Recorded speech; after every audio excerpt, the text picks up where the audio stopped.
This is Casey Neistat. He's our favorite YouTuber, and we copy him.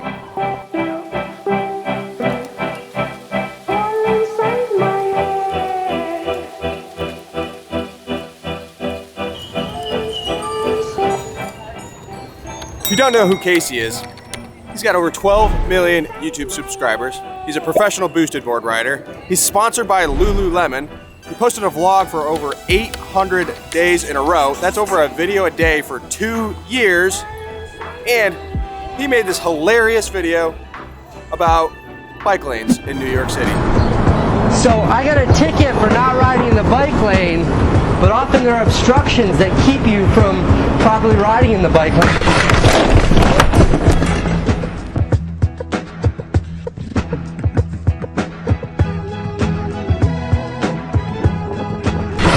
But here's the thing, Casey Neistat didn't invent vlogging. He didn't invent cinematic storytelling, putting it on YouTube. He took what other bloggers, filmmakers, and storytellers did before him, and he made it his own. He iterated. And that got us thinking, what if we told you Universal is doing the exact same thing? Universal is not original, but that is not a bad thing. In fact, we think it is the reason it makes Universal so amazing. Everyone has their favorite YouTuber. Maybe it's Casey Neistat, maybe it's Ryan Trahan, maybe it's Mr. Beast. Heck, maybe it's us. If it's us, we truly thank you for watching our videos. But let's be real. Just like Universal, none of us are truly original. So why do we like Casey Neistat? First, great cinematography, drones, time lapses, dynamic shots. His videos look amazing. Casey tells great stories. He turns everyday life, like living in New York or running a marathon, into truly captivating stories. And his edits are incredible. Great music, great effects. It turns an already interesting story into something more. And here's the thing, we've learned from Casey. And we've also learned from other vloggers like Iconic Eats, PewTube, and Disney Food Blog. We watch, we learn, we iterate, we make it our own. Theme parks didn't start with Disneyland, and they definitely didn't start with Universal. Time for a history lesson. If we really want to trace theme parks back, they all begin with pleasure gardens. In the 17th through 19th centuries, these pleasure gardens included lush landscapes, spectacular architecture, live music and performances, floating balloon rides, and of course, covered dining booths. Sounds pretty familiar. And guess what? There was a gate fee to enter, a ticket, if you will. Fast forward to the 1800s and railroads started booming. And what do railroads have? Tracks. And what are on those tracks? Ride vehicles. Suddenly, amusement parks were born. Like the ride I just got off of. Carousels came to life in 1860. It started with horses and other farm animals, and look how it's evolved to include some of Dr. Seuss's most famous characters.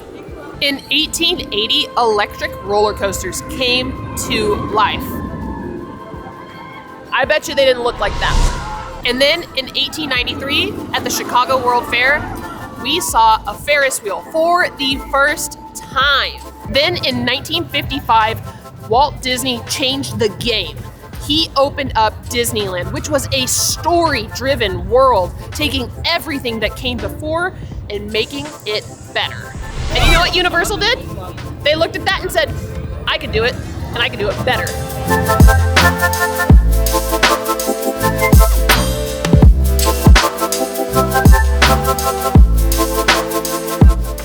Just look at the lands that Islands of Adventure and Universal Studios have. Hogsmeade, Diagon Alley, Jurassic Park, Marvel Superhero Island, immersive worlds that take the story and the details to a whole new level. And that doesn't even bring into account Epic Universe, which is on the horizon, that will elevate it even further.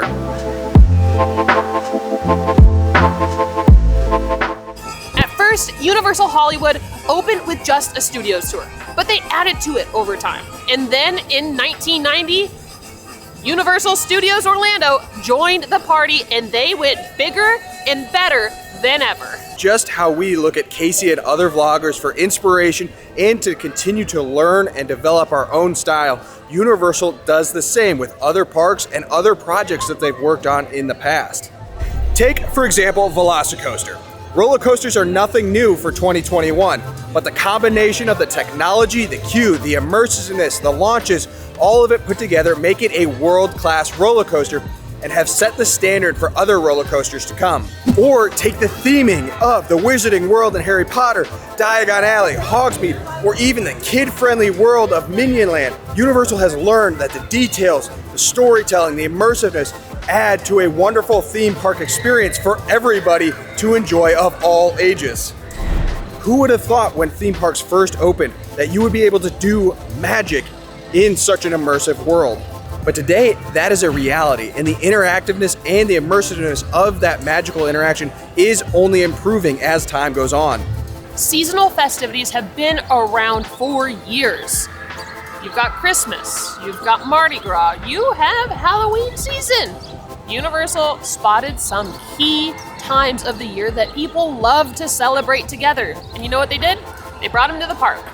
We have Mardi Gras going on right now, and it is a Mardi party for all. There's food, there are floats. It is so much fun, and it brings people together. Universal took this cool concept that people did outside of theme parks, and they brought it here for us to celebrate together. And coming in 2025, we get an immersive Halloween Horror Nights experience out in Vegas with Horrors Unleashed. They continue to build on practices and projects that have worked in the past and make them even better as they go into the future. Speaking of the future, sometimes when you're iterating, when you're coming up with new concepts and ideas to expand upon, you must let go of what's old to bring in what's new. We know Rip Ride Rocket will be going away, but something bigger and better may be taking its place. On top of that, we have more to look forward to with Epic Universe on the way as of May 22nd, 2025, where there are more iterations to come that Universal is implementing and perfecting right now. We've had a look at our old videos and go, wow, those really stunk. In order to build and grow and learn more, to develop our own style and just get better at this whole content creation thing. Nothing is truly original, and that's all right. It means you're taking concepts that came before you, you're learning from them, you're expanding upon them, and you're making it better and your own. Universal is iterating, and there are so many exciting things to come for the future at these theme parks. And so when we hear you're copying Pewtwo, Casey Neistat, Iconic Eats, Disney Food Blog, you're right. We are. Just like Universal. We're trying to take concepts and things that we like from their videos, build on them, iterate, and make them our own. If you got anything out of this video, please subscribe to the channel. It really does help us out. And we'll see you at the Universal Park soon. Bye. Bye.